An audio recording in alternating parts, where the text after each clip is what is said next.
Hello, my friends, and welcome back. Thank you very much for being with me again today. If you remember, one of the four reasons why Russia attacked Ukraine unprovoked was NATO staying out of Ukraine. That is, keeping Ukraine neutral.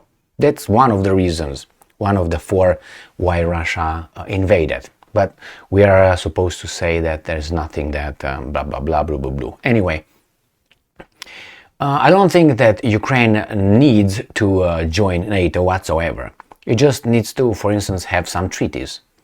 You know, some like Ribbentrop-Molotov pact done with, with whomever, the big boss and others, and that will be sufficient. They don't have to join NATO. They sign those pacts. The Americans are going to put it together, give it to Ukrainians to sign it, and then bring it back. And that's it, done. And in that little pact says that the United States and NATO countries can place whatever they want on the territory over there, and they will take command of the country. So, what's wrong with that? Look what's happening to Sweden. Sweden is not a NATO member state yet, but it agrees to have NATO troops on its territories. So you don't have to be a NATO country to be a vassal state. Now, what's going on here? We have an article from Russia Today, and they state that there's more than 10 NATO countries that do not support Ukraine's bid, to become a NATO member state. I would think that's really futile. It doesn't really matter. As I said, you got a pact, you got a treaty, you're done, you're good to go. Let's see what those guys are saying though. More than 10 NATO states don't support Ukraine's bid. That's from June 11th, 2023. All right. The other 21 member states have already assured Ukraine of support, the deputy head of President Vladimir Zelensky's office says. If you can believe, even Japan said it supports Ukraine's bid to NATO. And Japan is not a NATO member state. I had this article, I was thinking to make a video on it, but I said, well, it's too dry. But it was, funny, ridiculous. More than 10 NATO member states out of 31 don't want Ukraine to join the US-led military bloc. Igor Zovkva, the deputy head of Vladimir Zelensky's office, has stated Kiev already has 20 signed declarations of support for its NATO bid. He wrote on Facebook on Saturday. This means that 11 member states have so far refused to back Kiev's application. Zovka published his post hours after Zelensky and Canadian Prime Minister Justin Trudeau signed a document in Kiev that signaled Ottawa's consent to Ukraine's becoming a part of NATO. I didn't know that just the president can do just like that, or in this case, the Prime Minister. Okay.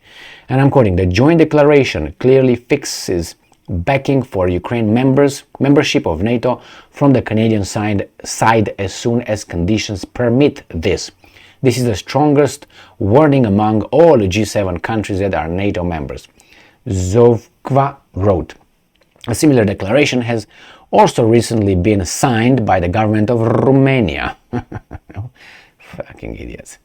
According to the deputy head of Vladimir Zelensky's office, those developments were another stage of preparation for the successful NATO summit in Vilnius in July for Ukraine. Earlier this week, US envoy to NATO, Julian, told Politico that, and I'm quoting, a proper invitation into NATO for Ukraine is unlikely as long as Kiev remains in conflict with Moscow. It should be disqualified from the very beginning if they were to follow their own rules and regulations. But I told you how those things are done. If the boss wants to waive them and bypass them, everything is good. If the United States says, well, no, we do it, everybody will say, yes, that's exactly what we thought.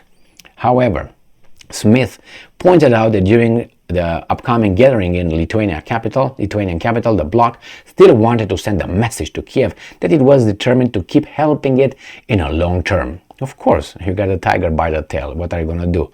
There's an array of options for NATO to do so, she added. It's part of them, I think, are the ones that I mentioned. You don't have to be a NATO member to become a vassal state.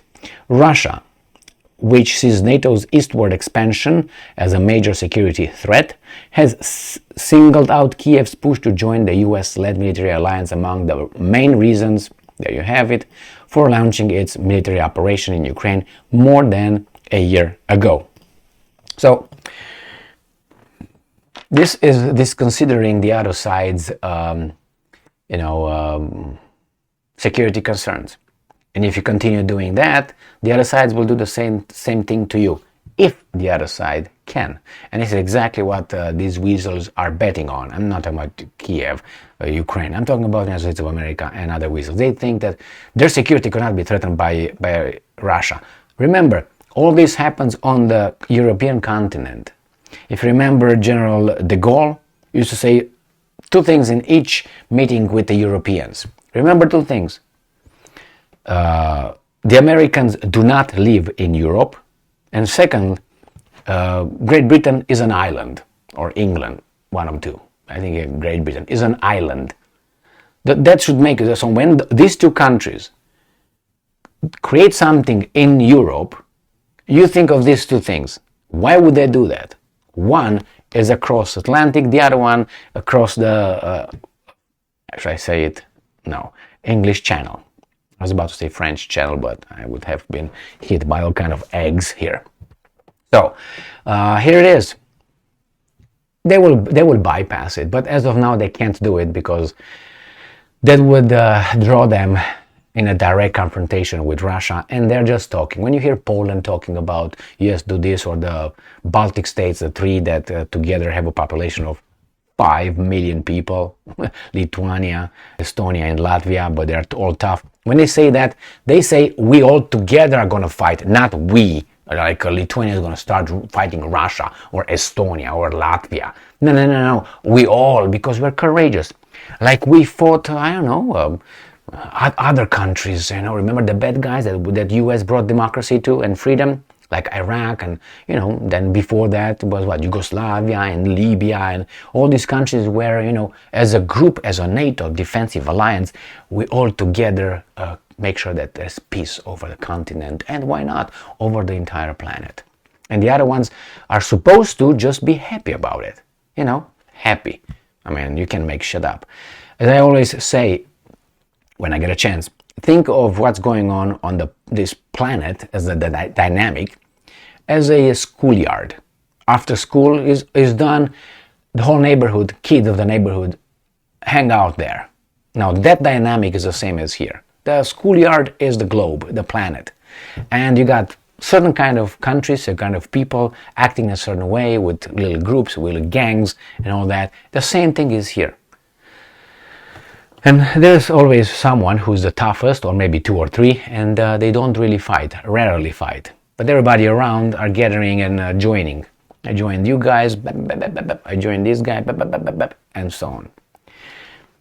Yeah, we'll see. We'll see what's happening in Ukraine. But if, as I said, the Russian government is not, and about 300 of the leaders in Russia are not done today and replaced immediately by some weasels, then we're going to have a perpetual war, or both sides somehow will win. That's going to be the final, statements. We both won.